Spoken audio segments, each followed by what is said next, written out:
Hello everyone, very good morning to all of you.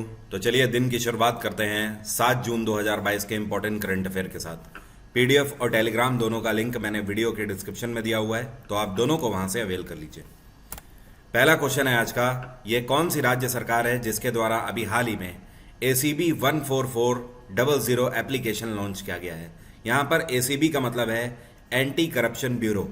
तो ये जो एंटी करप्शन ब्यूरो 14400 नाम का एप्लीकेशन है, इसको आंध्र प्रदेश में YS जगन रेड्डी सरकार के द्वारा लॉन्च किया गया है। इस एप्लीकेशन को आंध्र प्रदेश के नागरिकों के लिए लॉन्च किया गया है। इसका मेन मोटो ये है कि आंध्र प्रदेश के अंदर आप किसी भी गवर्नमेंट ऑफिशियल्स की कंप्लेन अगर करना चाहते हैं, जैसे कि मान लीजिए आप RTO में जाते हैं, वहां पर आपसे घूस ली जाती है, ब्राइब की मांग करी जाती है, या फिर आप पुलिस स्टेशन जाते हैं, या फिर आप नगर निगम के ऑफिस जाते हैं, किसी भी आप गवर्नमेंट ऑफिशियल्स के खिलाफ कंप्लेन करना चाहते हैं, तो आप इस पे ID जनरेट करके ये कंप्लेन कर सकते हैं। और यहाँ पर आपकी जो आइडेंटिटी है ये गुप्त रखी जाएगी और इस पर आंध्र प्रदेश सरकार के द्वारा फिर एक्शन लिया जाएगा। आंध्र प्रदेश में YS जगन रेड्डी की सरकार है और यहाँ पे इस टाइम पे गवर्नर हैं बिश्वभूषण हरिचंदन। कौन है? बिश्वभूषण हरिचंदन। तेलंगाना में चंद्रशेखर राव की सरकार है। कर्नाटक में इस टाइम पे बिसावराज बोमई की सरकार है और केरल में पिनाराय विजयन है। पिछले ही साल पिनाराय विजयन एक बार फिर से मुख्यमंत्री बने हैं केरल के और ये अपना दूसरा कार्यकाल सर्व कर रहे हैं। अगला क्वेश्चन है, अभी हाल ही में ब्लूमबर्ग बिलियनियर इंडेक्स 2022 का जारी किया गया है। इस इंडेक्स के आधार पर एशिया के सबसे अमीर व्यक्ति कौन बन गए हैं? तो ये हैं मुकेश अंबानी। इस इंडेक्स पर एक बार आप अपनी नजर डालिए। ब्लूमबर्ग बिलियनियर इंडेक्स 2022 के आधार पर एलोन मस्क नंबर 1 पे है, सबसे अमीर आदमी पूरे दुनिया के। इनकी वेल्थ है $227 बिलियन। इसके अलावा फिर सेकंड नंबर पे जेफ बेजोस है, $149 बिलियन। थर्ड नंबर पे है बेर्नॉट एर्नॉट, $138 बिलियन। अगर भारतीयों की बात करें या फिर हम एशिया में भी बात करें, तो एशिया में सबसे अमीर व्यक्ति है मुकेश अंबानी और सेकंड नंबर पे हैं गौतम अडानी। मुकेश अंबानी की ग्लोबल रैंक है 8वीं और गौतम अडानी की है 9वीं रैंक। तो यहाँ पर हमारा आंसर हो गया मुकेश अंबानी। अभी हम लोग बात करेंगे फोर्ब्स लिस्ट के भी बारे में, क्योंकि अभी हाल ही में फोर्ब्स रिच लिस्ट भी 2022 की जारी करी गई है। अगला क्वेश्चन है, OECD ने अभी हाल ही में एक रिपोर्ट जारी करी है। OECD का मतलब है organisation of economic cooperation and development. इस संस्था ने जो रिपोर्ट जारी करी है, इस रिपोर्ट का नाम है global plastic outlook policy scenarios to 2060। इस रिपोर्ट के आधार पर यह बताया गया है OECD के द्वारा कि 2060 तक ग्लोबल वेस्ट जो है ये आज की तुलना में कितने प्रतिशत होगा या फिर कितने गुना होगा। तो इस रिपोर्ट में बताया गया है कि अभी दुनिया में जितना भी वेस्ट है, जितना भी कूड़ा कचरा है, ये 2060 तक 3 गुना हो जाएगा, मतलब ट्रिपल हो जाएगा। तो ये अपने आप में बहुत बड़ा कंसर्न है। और इस रिपोर्ट के तहत ये भी बताया गया है कि पूरे दुनिया में जितना भी प्लास्टिक है उसका सिर्फ और सिर्फ 1/6 ही हम लोग रिसाइकल कर पाते हैं। बाकी अर्थ में कहीं ना कहीं दब जाता है, मतलब ज़मीन में कहीं ना कहीं दब जाता है। और इसके अलावा बहुत सारा ऐसा प्लास्टिक मटेरियल होता है जो कि रिसाइकल नहीं किया जा सकता है। तो अल्टीमेटली ये एक अपने आप में बहुत बड़ा कंसर्न है कि आप जितनी भी प्लास्टिक यूज़ करते हो उसका 1/6 ही सिर्फ रिसाइकल हो पाता है, इतने सारे प्रयत्नों के बाद भी। और OECD की स्थापना करी गई थी 1961 में। इसका हेडक्वार्टर है फ्रांस की कैपिटल पेरिस। अगला क्वेश्चन है, ये कौन सा देश है जिसके साथ मिलकर भारत सरकार बहुत जल्दी रेल लिंक्स एक बार फिर से स्टार्ट करने जा रही है, जिनको 2020 में कोविड पैंडेमिक की वजह से बंद कर दिया गया था। तो कोविड पैंडेमिक की वजह से भारत और बांग्लादेश के बीच चलने वाली जो ट्रेनें थी इनको बंद कर दिया गया था और अभी हाल ही में फैसला लिया है भारत सरकार ने कि इनको फिर से स्टार्ट किया जाएगा और ये सर्विसेज स्टार्ट कर दी गई हैं। अब देखिए, यहाँ पर भारत और बांग्लादेश के बीच में 2 सर्विसेज या फिर आप बोल सकते हो 2 ट्रेनें स्टार्ट कर दी गई हैं। एक तो बंधन एक्सप्रेस स्टार्ट कर दी गई है फिर से। बंधन एक्सप्रेस पश्चिम बंगाल से लेकर कनेक्ट करती है बांग्लादेश के खुलना तक। कहाँ तक? खुलना तक। और ये जो मैत्री एक्सप्रेस है ये इससे भी पुरानी है, ये कलकत्ता से लेकर सीधे ढाका तक कनेक्ट करती है और पश्चिम बंगाल में जलपाईगुड़ी से बेसिकली चलती है। तो एक तो हो गई बंधन और दूसरी हो गई मैत्री, इन दोनों को चला दिया गया है। अब एक इसमें नई बात है, इसी महीने आने वाले 22 जून को एक और नई ट्रेन चलाई जा रही है भारत सरकार की तरफ से और इसका नाम है मिताली एक्सप्रेस। क्या नाम है? मिताली एक्सप्रेस। और ये जो है ये जलपाईगुड़ी से ढाका तक डायरेक्टली कनेक्ट करेगी। ध्यान रखिएगा 22 जून को ये चलेगी, उस टाइम पर भी मैं अपडेट कर दूंगा। बांग्लादेश में शेख हसीना की सरकार है, इनकी पार्टी का नाम है आवामी लीग। श्रीलंका में अभी हाल ही में पिछले ही महीने नए प्रधानमंत्री बनाए गए हैं, रनिल विक्रमसिंघे। भूटान में लोटे शेरिंग है इस टाइम पे प्रधानमंत्री, और नेपाल में शेर बहादुर दोइबा की सरकार है। अगला क्वेश्चन है, डॉक्टर वीरेंद्र कुमार के द्वारा अभी हाल ही में एक स्कीम लॉन्च करी गई है जिसका नाम है श्रेष्ठ स्कीम। ये जो श्रेष्ठ योजना है ये किसके लिए लॉन्च करी गई है? इसको छात्रों के लिए लॉन्च किया गया है, स्टूडेंट्स के लिए।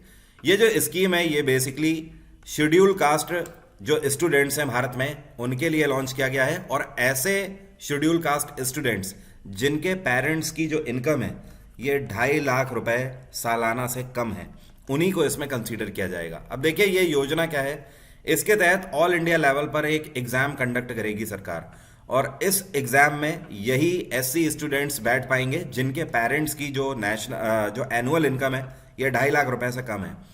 और इन स्टूडेंट्स में से टॉप 3000 स्टूडेंट्स को रैंकिंग वाइज मौका मिलेगा।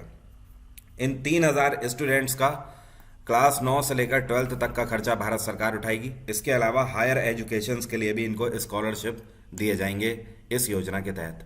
तो ध्यान रखिएगा छात्रों के लिए इसको लॉन्च किया गया है।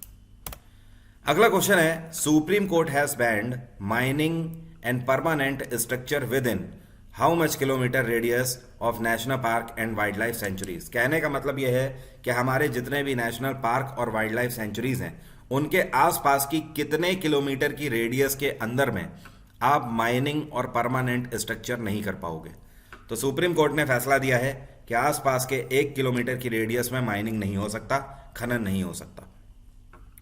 और ये सुप्रीम कोर्ट की एक बेंच जिसमें जस्टिस भूषण रामकृष्ण गवाई और साथ में जस्टिस अनिरुद्ध बोस, उनकी बेंच ने फैसला दिया है।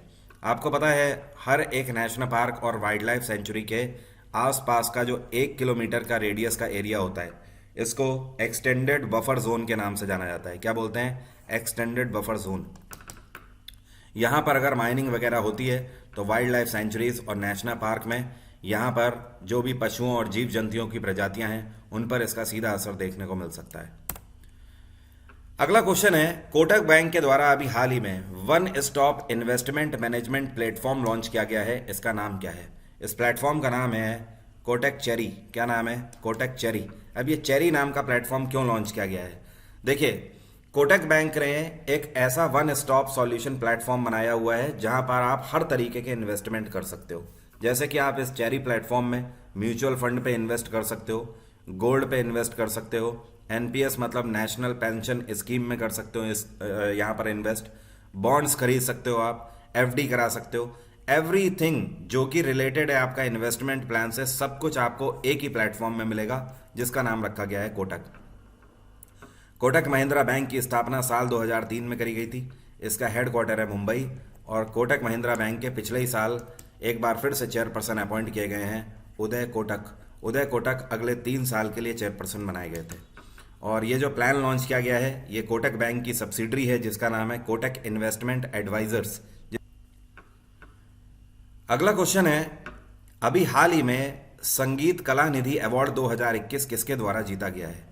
तो ये अवार्ड इस बार जीता है तिरुवरूर भक्तवात्सलम ने। इस पिक्चर में आप इन्हें यहाँ पर देख सकते हो, तिरुवरूर भक्तवात्सलम को, और ये मृदंगम बजाते हैं। तो 2021 का तो संगीत कला निधि इनको मिला है। इसके अलावा ये जो आपको पिक्चर में दिख रहे हैं जिनका नाम है नवेली संतान गोपालन, इनको 2020 का संगीत कला निधि अवार्ड दिया गया था। और ये बेसिकली वोकलिस्ट है। वोकलिस्ट का मतलब समझते हो? कोई म्यूजिकल इंस्ट्रूमेंट नहीं, अपनी आवाज़ से ही जादू बिखेरते हैं ये। तो कहीं ना कहीं इनकी आवाज़ और इनके बोल में ही मैजिक है म्यूज़िक का।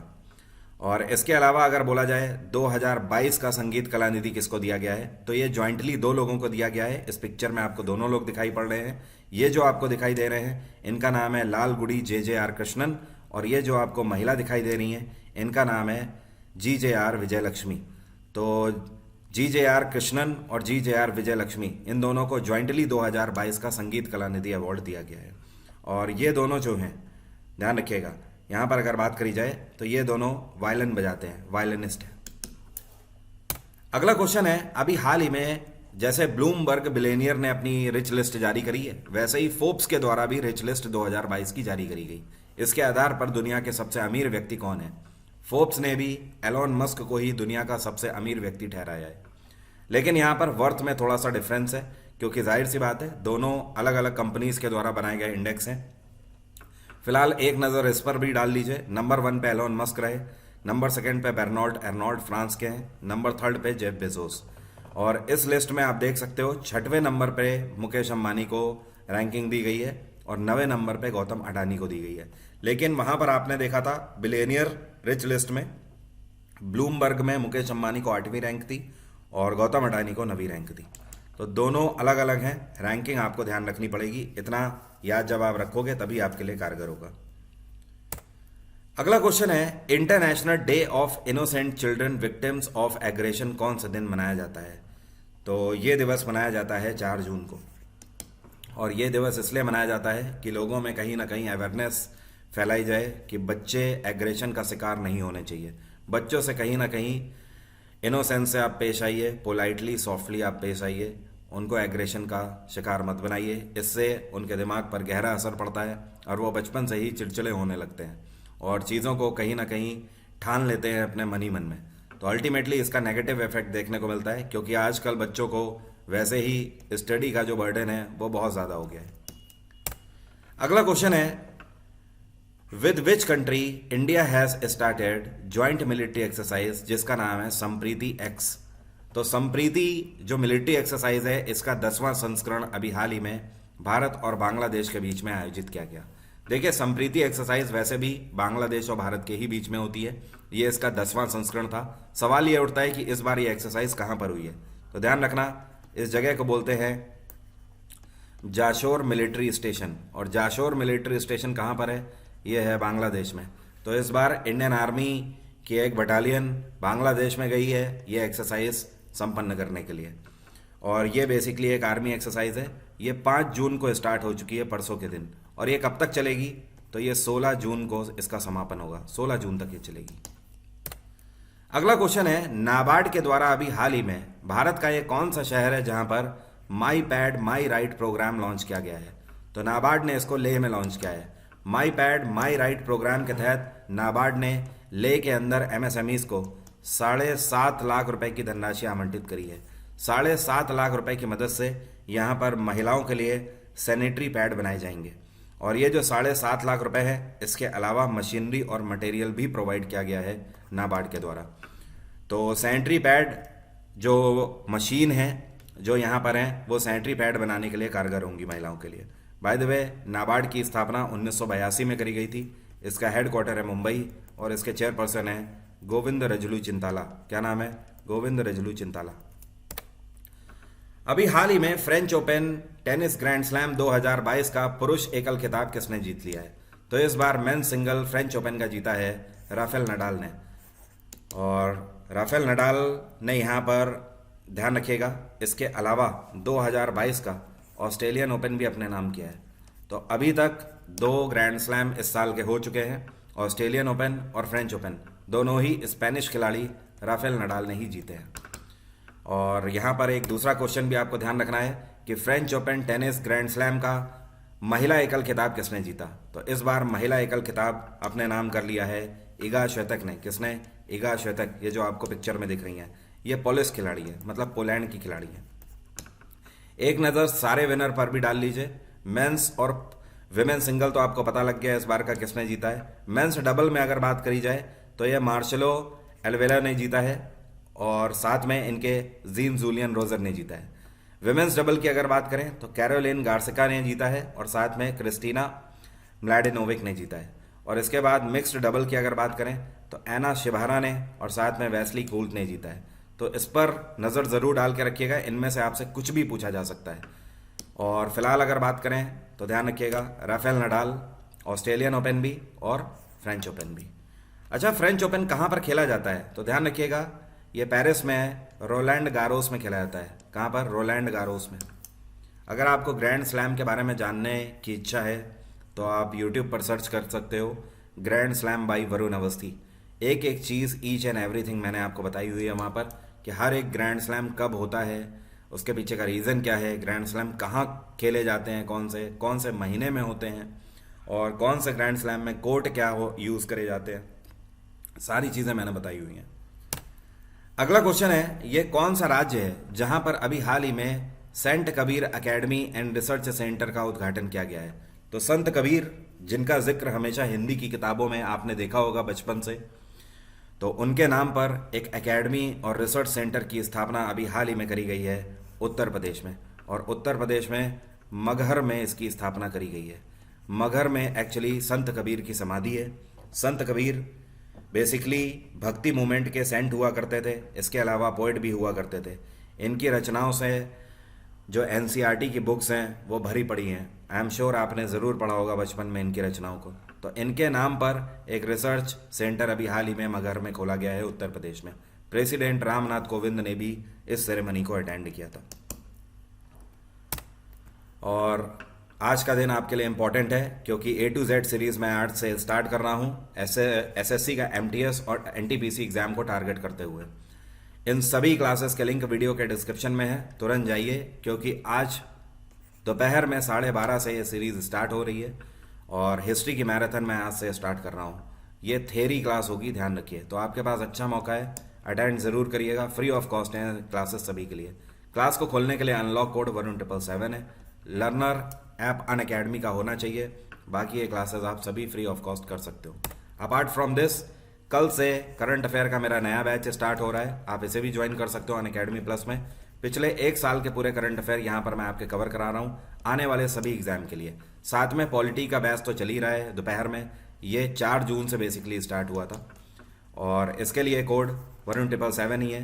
17777 डिस्काउंट कोड के साथ कोई भी सब्सक्रिप्शन अनअकैडमी पर ले सकते हो और जून मंथ के बेस्ट ऑफर अवेल कर सकते हो। तो आज की बात यहीं तक रहेगी। Bye bye, take care, have a nice day. आपका दिन मंगलमय हो।